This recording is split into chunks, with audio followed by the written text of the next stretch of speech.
You don't disappear because you don't care. You walk away because something inside you has gone quiet, just done asking to be understood in places that never listened. You've noticed it before it happens. That moment when explaining starts to feel heavier than silence.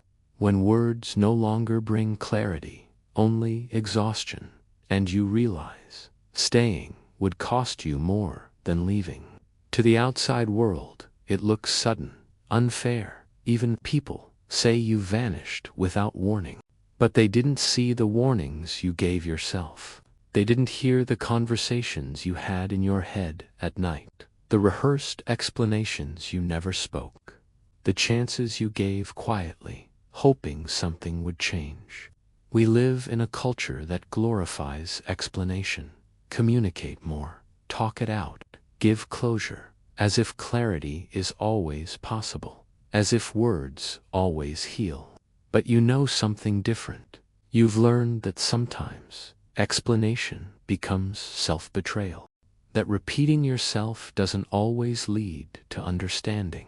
Sometimes it just drains what little energy you have left. People often assume that those who walk away without explaining are avoidant, afraid of confrontation. That assumption is easy, and it's incomplete, because avoidance looks like running from discomfort. What you do feels different. It feels like choosing peace over performance. You didn't leave because you couldn't speak. You left because you already had, just not in ways that were heard. People like you often explain too much at first. You try to be clear, gentle, fair. You search for the right words so no one feels attacked. You overthink your tone. You soften your truth so it lands safely. And after a while, you notice something painful. No matter how carefully you speak, the message doesn't land. You are still misunderstood, still minimized, still expected to adapt. That's when something shifts. Psychologically, walking away without explaining often happens after prolonged emotional overextension. Your nervous system has been in a state of negotiation for too long, trying to balance honesty with harmony, needs with expectations.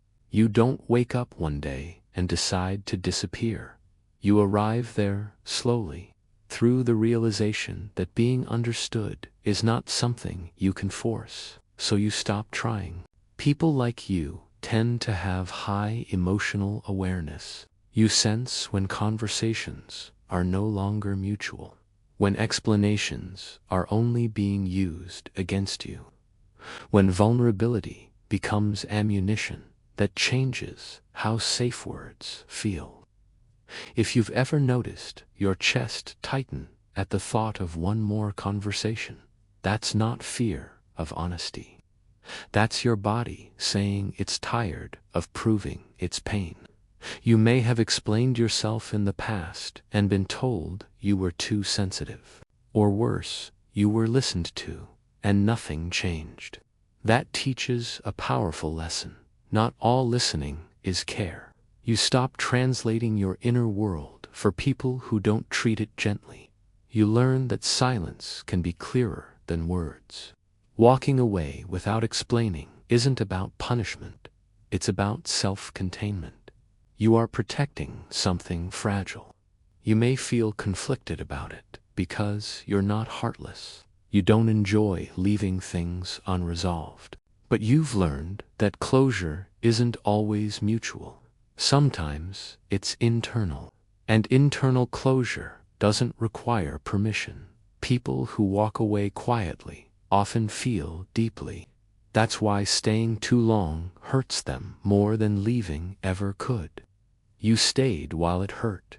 You left when it became unsustainable. There's a difference.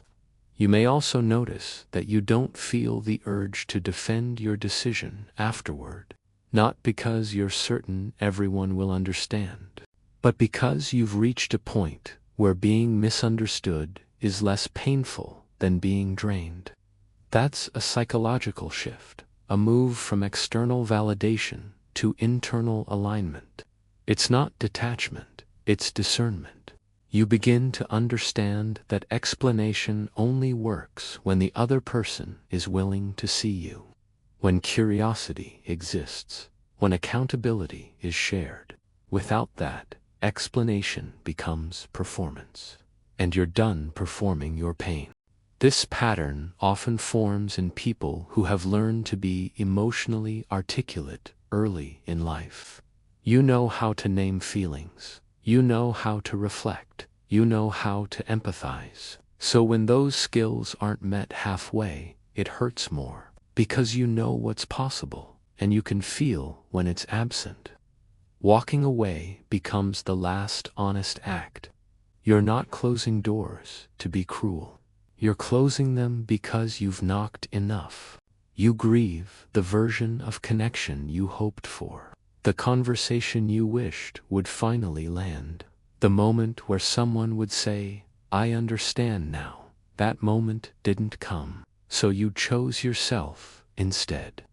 You might worry that leaving without explaining makes you unfair, that it paints you as the villain, that it denies someone else closure. These thoughts make sense. They show you care. But closure isn't something you owe at the expense of your well-being, especially when explaining has already cost you peace. Psychologically, there is a point where self-respect overrides social expectation, where maintaining access to you requires emotional responsibility from others. When that responsibility is absent, distance becomes the boundary. And boundaries don't always need speeches. Sometimes they are simply actions. You didn't ghost because you couldn't handle discomfort. You walked away because discomfort had become your baseline.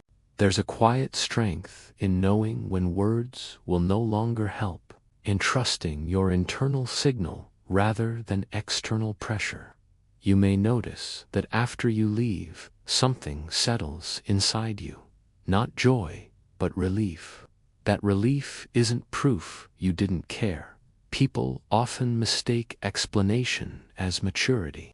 But maturity is knowing when something is no longer reciprocal. Maturity is knowing when to stop asking to be treated well. You also understand something subtle, that explaining yourself to someone who has already decided how to see you rarely changes the outcome. It just delays the inevitable. This isn't avoidance of conflict. In allowing people to believe whatever they need to, you know who you are. You know what you gave. People who walk away without explaining often value depth over noise, clarity over chaos, peace over proving a point. You've learned that not every ending needs an audience. You might still reflect afterward, wondering if you should have said more. That's natural. It means you're human. More words would not have changed the pattern, only prolonged it. So you chose the ending that preserved your integrity.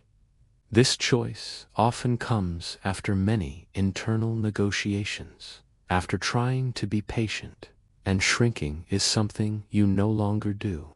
Walking away without explaining is not about silence, it's about alignment. It's about choosing environments where your presence doesn't require constant translation.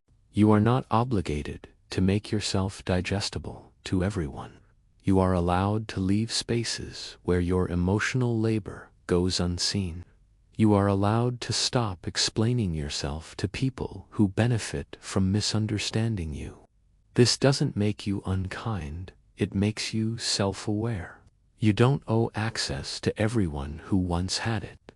As you sit with this, notice how your body responds. The subtle calm, the quiet steadiness. That's not emptiness, that's peace, reclaiming space. You walked away to stop hurting yourself, and that matters. You don't need to justify this choice anymore. Not to them, not to anyone.